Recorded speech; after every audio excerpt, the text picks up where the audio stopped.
Okay friends, now we will start with the concept of integration. ठीक है, last class में मैंने आपको डिफरेंशिएशन के बारे में बताया था। ठीक है, डिफरेंशिएशन का ज्योमेट्रिकल मीनिंग भी मैंने आपको बताया, फार्मूला से भी बताया। ठीक है, एक्चुअली हो क्या रहा था, वो हम लोग रेट ऑफ डिफरेंशिएशन से हम लोग बेसिकली निकाल के आ रहे थे rate of change of Y with respect to X, है ना, D Y by D X कर रहे थे। Right, delta Y by delta X का ये अप्रोक्सीमेशन वो D Y by D X आ गया था। तो बेसिकली इंटीग्रेशन क्या है? It is the reverse process of differentiation. Differentiation में हम लोग एकदम स्मॉल पार्ट ऑफ एक्स को कंसिडर कर रहे हैं। राइट, एकदम हम लोग डिफरेंशिएट करना मतलब हो गया उसको छोटे छोटे पार्ट में तोड़ रहे हैं, उसका एनालिसिस हो रहा है। राइट, इंटीग्रेशन में क्या होता है, छोटे से पार्ट को लेकर के कंप्लीट सम अप कर देते हैं। इंटीग्रेट मतलब जैसे आप लोग इंग्लिश में भी सुने होंगे, इंटीग्रेट मतलब जोड़ना होता है। राइट, तो इंटीग्रेशन इज द प्रोसेस जिसमें डिफरेंशिएशन का उल्टा होता है, या फिर बोला जाए तो इंटीग्रेशन मतलब डूइंग समेशन। ओके, तो इंटीग्रेट मतलब करना होता है कि समेशन करना। किसका समेशन? भाई छोटे छोटे डी एक्स टुकड़ों का लेकर के कॉरस्पॉन्डिंग वाई का लेकर के उनको सम अप कर देते हैं हम लोग। ओके, उसको हम लोग बोलते हैं इंटीग्रेशन। इसका क्या ज्योमेट्रिकल मीनिंग है, क्या फॉर्मूला सब अभी हम लोग धीरे धीरे देखेंगे। ठीक है, ओके, तो कहने का क्या मतलब है ज्योमेट्रिकल मीनिंग में, चलो पहले एक्सप्लेन करता हूँ, फिर then we will come to the formulas. जैसे डिफरेंशिएशन में मैंने पहले आपको ज्योमेट्रिकल मीनिंग बताया था कि किसी ग्राफ का स्लोप जो है वो डिफरेंशिएशन से पता चल रहा है। वैसे इंटीग्रेशन से क्या पता चलता है, ज्योमेट्रिकल मीनिंग क्या है, पहले हम लोग वो समझेंगे। ओके, ठीक है, सपोज एक ग्राफ है y वर्सेस x का, कुछ भी रैंडम सा ऐसा कुछ तो ग्राफ है। Okay, this is the graph. अब मैं किसी एक पॉइंट पर जैसे डिफरेंशिएशन में x ले रहा था, और उसके जस्ट बाद जो नेक्स्ट पॉइंट ले रहा था, एक x ले रहे थे, एक x प्लस डेल्टा x ले रहे थे। राइट, अभी लास्ट में मैंने क्या किया था, यही डेल्टा x को हम लोग लिमिट 0 कर दे रहे थे, है ना, मतलब x के जस्ट नेबरहुड वाला पॉइंट होगा तो वो जगह x प्लस डी एक्स, है ना, D x is very very small. Right, 0.0000, जैसे x हो गया 4, तो नेक्स्ट जो पॉइंट नेबरहुड वाला पॉइंट है वो 4.000001 ऐसा कुछ लेगा। ठीक है, x प्लस डी एक्स ये वाला पॉइंट जस्ट इसके बगल में। ठीक है, यहाँ पर जो दिखा रहा हूँ, एक्चुअली इस फिगर में भी जितना आप लोग को दिख रहा है ये गैप उतना भी नहीं है। ठीक है, बस आप लोगों को क्लियरली समझ में आए इसीलिए मैं इतना ले रहा हूँ। एक्चुअली इससे भी कम गैप है, नेकेड आई से वो नजर ही नहीं आएगा। ओके, अब मैं कोरेस्पॉन्डिंग वाई पॉइंट प्लॉट कर देता हूँ। ठीक है, ये एक्स के कोरेस्पॉन्डिंग का वाई ये आएगा, और एक्स प्लस डेल्टा एक्स जो मतलब कि जस्ट बगल में जो पॉइंट है, ओके, उसके बगल का पॉइंट ये आएगा। ओके, तो ये एक पॉइंट हो गया लेट से y, और जस्ट इसके बगल वाला कुछ y प्लस डेल्टा y या y minus delta y whatever जो होगा, डिपेंडिंग ये ऊपर है कि नीचे है। ठीक है, बट बहुत कम गैप रहेगा उन दोनों में भी। ठीक है, अब मेरे को करना क्या है, इंटीग्रेट करना मतलब क्या होता है, मैंने जैसे बोला सम अप करना, समेशन करना, तो किसका समेशन करना वो हम लोग को अभी सीखना है। ठीक है, ओके,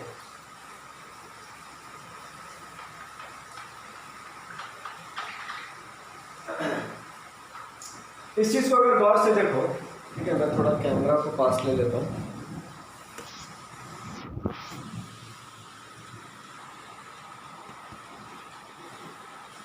ओके, इस चीज को अगर गौर से देखो, जैसे ये x है और ये वाला point x plus delta x है, बस एक कॉरेस्पॉन्डिंग यहाँ पर मेरे को कुछ y और y प्लस डेल्टा y मिलेगा। राइट, मैं इस फिगर को यहाँ पर, ठीक है, अगर पहले थोड़ा सा जूम और कर देता हूँ, ठीक है, कैसा हो रहा है, थोड़ा सा इस ग्राफ को अगर मैं अभी थोड़ा सा क्वेश्चन मतलब डेरिवेशन सिंपल करने के लिए ग्राफ थोड़ा लेट से ऐसा मैं ले रहा हूँ, ताकि आप लोगों को क्लियरली समझ में आए। एक बार इजी चीज ये समझ में आ गया तो यू कैन डू इट। ठीक है,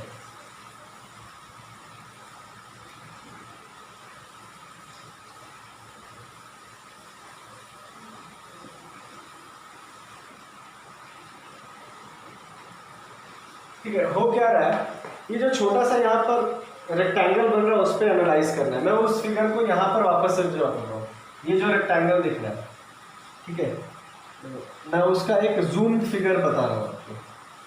ठीक है, है ना।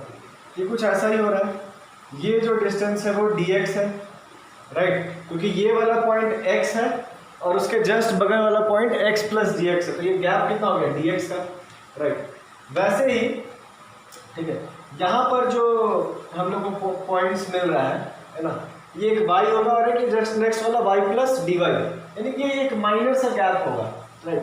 तो एरिया अगर मैं निकालूँ इस कंप्लीट एरिया का, ठीक है, इसको मैं लगभग रेक्टेंगल बोल सकता हूँ, ऑलमोस्ट रेक्टेंगल। एक बहुत माइनर से एरिया मिस होगा, क्योंकि देखो एक्चुअल में रेक्टेंगल ऐसा होना चाहिए, एकदम ये परफेक्ट स्ट्रेट ऐसा, लेकिन यहाँ पर एक माइनर सा ये हो रहा है, तो जिसके वजह से थोड़ा सा इतना सा एरिया, ठीक है, वो भी मैं बहुत जूम करके दिखाया तब जाके, यहाँ पर वो हम लोग एग्जैक्ट लगभग नेग्लेक्ट कर सकते हैं।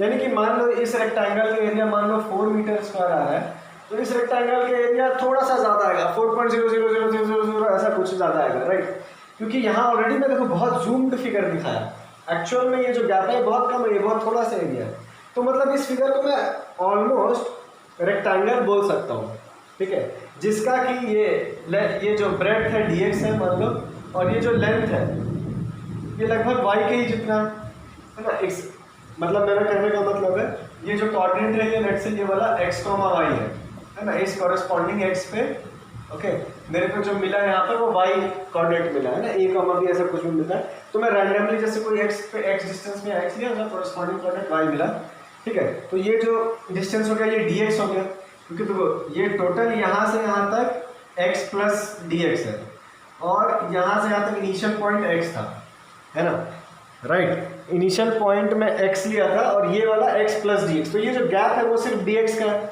और ये जो लेंथ है, जो लेंथ ऑफ दिस रेक्टेंगल है वो मैं लगभग y मान सकता हूँ, ओके, ठीक है। तो अब देखो इस रेक्टेंगल का एरिया क्या होगा, ठीक है, इस रेक्टेंगल का एरिया होगा लेंथ इंटू ब्रेड्थ, यानी कि मैं इस रेक्टेंगल का एरिया जो है वो लिख सकता हूँ y into D x, right. एक माइनर से एरिया ये जो मिस हो रहा है दैट वी आर नेग्लेक्टिंग, ठीक है, मतलब देखो बहुत माइनर से एरिया, क्योंकि यहाँ पर हम लोग जूम किए, ऑलमोस्ट इसको मैं एक रेक्टेंगल मान सकता हूँ, यानी इस कंप्लीट फिगर का जो एरिया लिखा हुआ है, मतलब ये रेक्टेंगल, यही रेक्टेंगल मैं यहाँ जूम करके निकाला हूँ, इस रेक्टेंगल का एरिया y dx लिखा, फिर x एक जनरल पॉइंट है, ठीक है, x एक जनरल पॉइंट है, ओके, यहाँ तक समझ में आ रहा है। तो this represents the area of that rectangle, ये रेक्टेंगल का एरिया वो बताता है। अब मेरा पर्पस क्या है, देखो मेरा पर्पस है, मान लो अवर पर्पस इज कि मेरे को ये कंप्लीट एरिया निकालना है, ठीक है, आई रिपीट, मेरा पर्पस क्या है, मैं इसको नोट करता हूँ,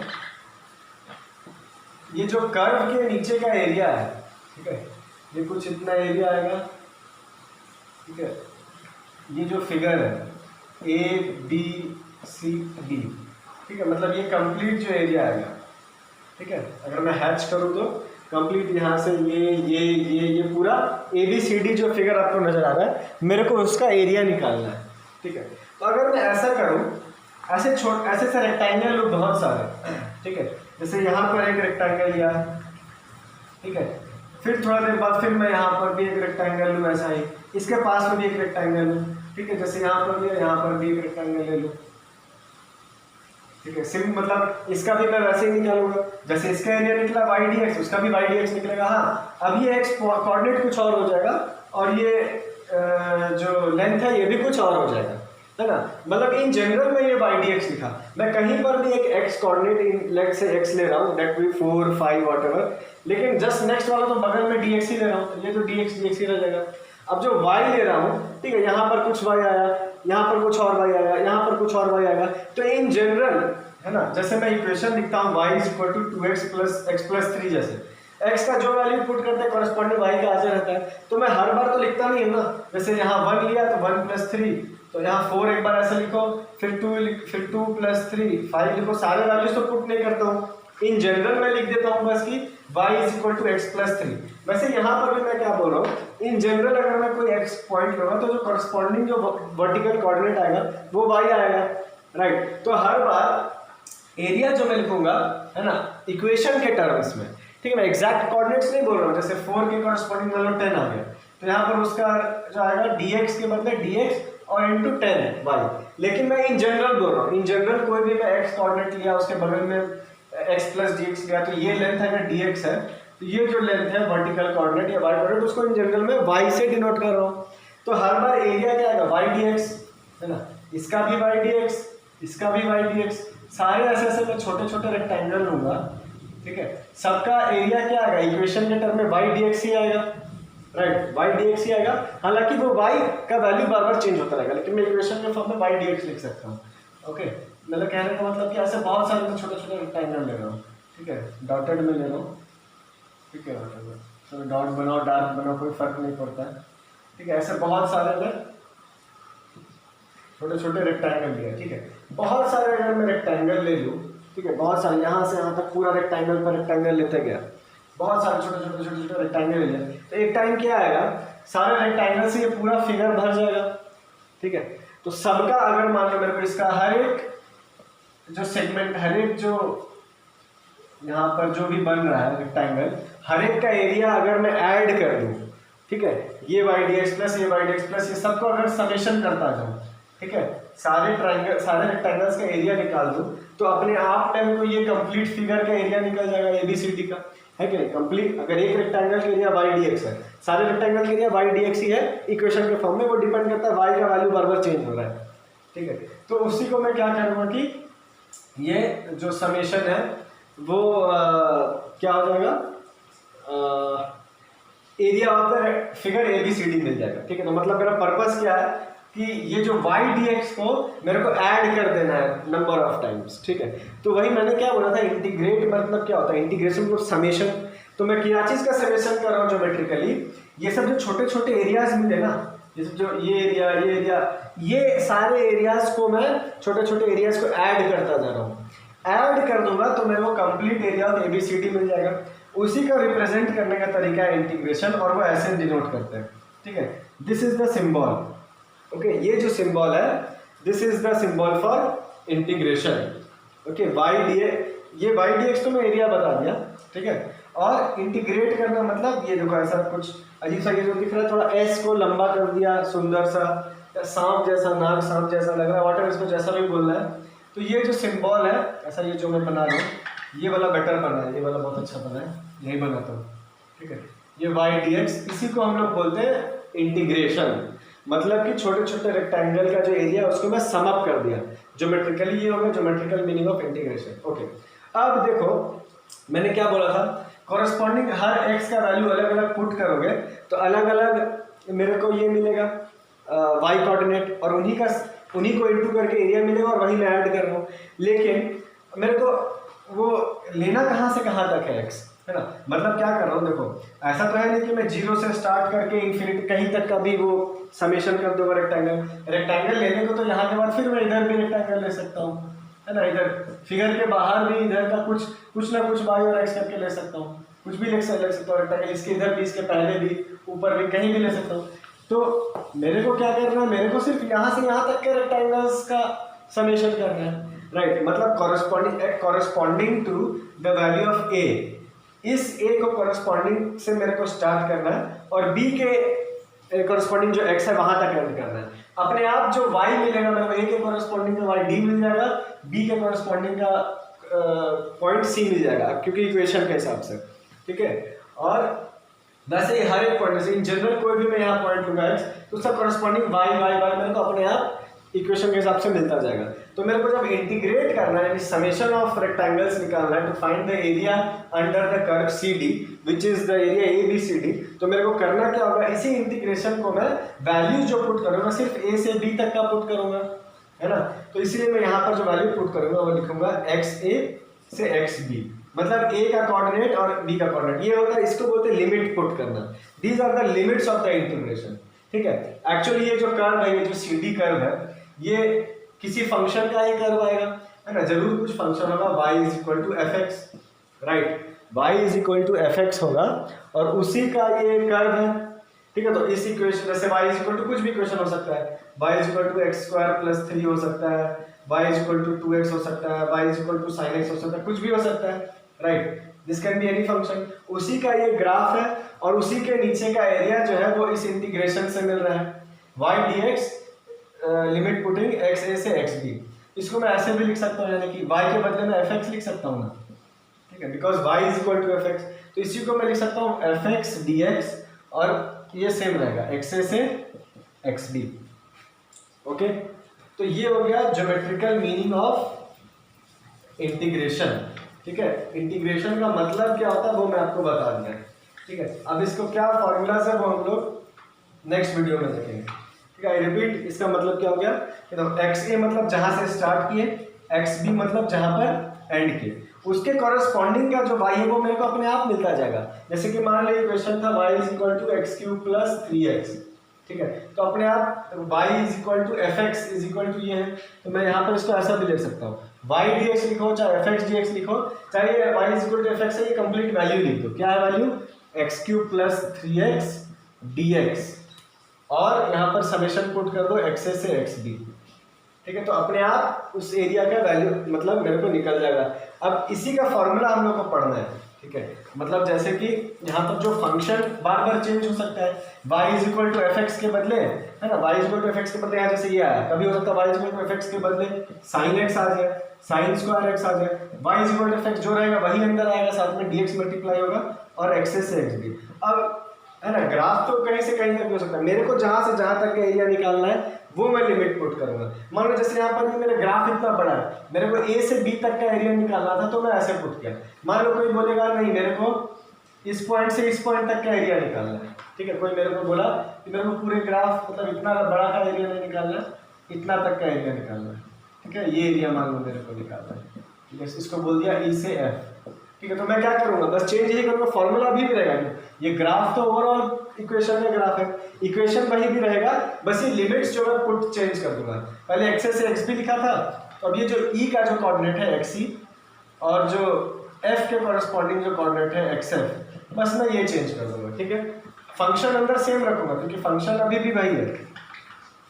ठीक है, तो एक्स ई से एक्स एफ, तो ये मेरे को बता देगा area under the graph of this curve और दिस कर्व। जो भी इक्वेशन लिखा है उसका कॉरेस्पॉन्डिंग जो ग्राफ है उसके नीचे का एरिया मेरे को इस फॉर्मूला से मिल जाएगा। कहाँ से कहाँ तक का एरिया? तो corresponding to the value of X E और एक्स एफ तक का जो वाई मिल रहा है वहां से वहां तक का एरिया मेरे को इससे मिल जाएगा। तो this is about the definite, इसको हम लोग बोलते हैं डेफिनिट इंटीग्रेशन। ठीक है, इंटीग्रेशन का दो टाइप होता है, definite integration and indefinite integration. Indefinite integration मतलब क्या होता है कि मैं सिर्फ मान लो लिख दिया साइन एक्स या जो भी फंक्शन था x cube plus 3x whatever sine ये डी लिख दिया। अब यहाँ पर मैं लिमिट पुट ही नहीं किया। ठीक है, मैं यहाँ पर पुट ही नहीं, बताएंगे मेरे को कहाँ से कहाँ तक का एरिया चाहिए। ठीक है, तो इसको हम लोग बोलते हैं इनडेफिनिट इंटीग्रेशन। कि मेरे को क्योंकि इनडेफिनिट क्योंकि इट इज नॉट डेफिनिट नहीं है ना, हम लोग को पता ही नहीं कहाँ से कहाँ तक का एरिया निकालना है। ठीक है, तो इसलिए इसको हम लोग ऐसे कैसे छोड़ते हैं। इसका अभी मैं दोनों के लिए फॉर्मूलाज बताऊंगा कैसे डिफिनिट निकालते हैं कैसे इनडेफिनिट निकालते हैं, लेकिन अभी मैं जो मीनिंग समझा रहा हूँ। अगर नहीं बताया कि कहाँ से कहाँ तक एरिया निकालना है, सिर्फ इन जनरल मेरे को बता देना, तो उसको ऐसे रिप्रेजेंट करेंगे, it is known as indefinite integration. और अगर बता दिया कि कहाँ से कहाँ तक का एरिया निकालना है, जैसे एक्स ई से एक्स एफ या एक्स ए से एक्स बी, अगर ऐसा बता दिया है मेरे को, then it is known as definite integration. ठीक है, तो इंटीग्रेशन का बेसिक्स मैं आपको बता दिया। अब मैं आपको बताऊंगा, जैसे डिफरेंशिएशन का पहला वीडियो में बताया था कि बेसिक्स क्या है, फिर सेकंड में बताया था कि निकालते कैसे है। ठीक है, तो अभी मैं आपको बेसिक ज्योमेट्रिकल मीनिंग समझा दिया, इंटीग्रेशन का मतलब क्या है। अब मैं आपको बताऊंगा कि निकालते कैसे है।